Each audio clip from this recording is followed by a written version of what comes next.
थोडेसे दिशेपासून भरकट आहेत. करण यांना तुम्ही पाहतायत. करण भगत हा गोलंदाज आहे बॉलिंग ट्रॅक वरती. संघाचा सर सेनापती या कॅप्टन आहेत. Leading from the front.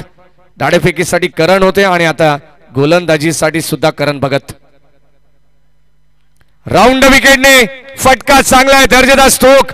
Ball सल्ला मिड विकेट बाउंड्री लाईनच्या बाहेर.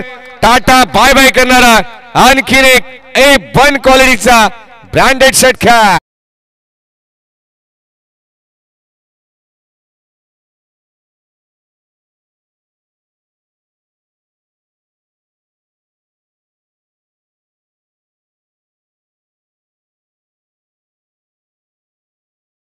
पाहिलं तर छत्रपती संभाजीनगर कुळगाव हा संघ 12 धावसंख्येवरती होता 2 षटकांच्या समाप्तीनंतर. परंतु आता धावांची गती आपण पाहिली. चौकार षटकार षटकार एक व्हाईट बॉल या षटकामध्ये जरूर आलेला आहे. 29 धावा फलकावरती आहेत. 29 रन्स. Loss of 1 wicket. आणखीन एक फटका दर्जेदार पाहायला मिळेल. बॉल चाललाय सीमा पार. बॅटिंग करत असताना कुणालच्या बॅट मधून आलाय आणखीन एक धमाकेदार षटकार.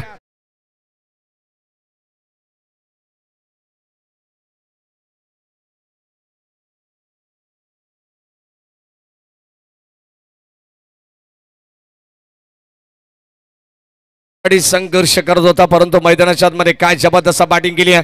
जर या बॉलवरती आणखीन एक षटकार आला तर दत्ता राठोड यांच्या वतीनं 1000 रुपयाचं पारितोषिक देण्यात येईल. फलंदाज कुणालला 28 धावांवरती तो नाबाद खेळतोय. संघाची धावसंख्या एकंदरीत 35 आहे. चांगली बॅटिंग करतोय. एक हाती किल्ला लढवण्याचा प्रयत्न मैदानावरती चालू आहे. शेवटचे अंतिम 2 बॉल स्टील 2 टू गो. षटक क्रमांक 3 प्रगती पथावरती आहे. 3rd over in progress. आणखीन एक क्षेत्र तेच निवडले. Deep backward square leg.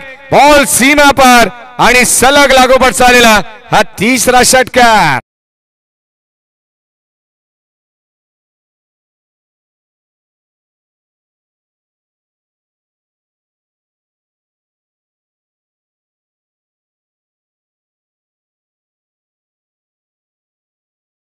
पाहतो ज्या ठिकाणी फलंदाजी होतीये कदाचित त्या ठिकाणी क्षेत्ररक्षण सुद्धा सजवण्यात आलं परंतु आता अगदी आपण पाहतो ते सुद्धा दूर राहिले होते.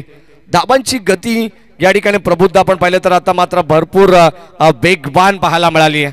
41 धावा फलकावरती आहेत. तब्बल आपण पाहिलं तर 29 धावा अवघ्या 5 बॉल मध्ये खर्च करण्यात आलेले आहेत. फुल टॉस बॉल इथे मात्र दिशेपासून भरकट आहेत. गोलंदाजावरती प्रेशर आपल्याला स्पष्ट जाणवतोय. Umpire signal no ball. आणि आता इथे या ठिकाणी आणखीन एक चेंडू टाकावा लागेल या षटकातील. अगदी आपण पाहतो आता फ्रीडची संधी असेल. बॅटिंग करत असताना स्ट्राइक एंडला कुणाल. ऑल साइडला वॉड स्ट्रोक. हा सुद्धा बॉल सल्ला बाउंड्री लाईनच्या बाहेर आणि सलग लागोपाठचा येणारा हा 4था षटकार कुणालच्या बॅट मधून आपण पाहतोय. बॉल सीमा पार. Big big big big long वे षटकार.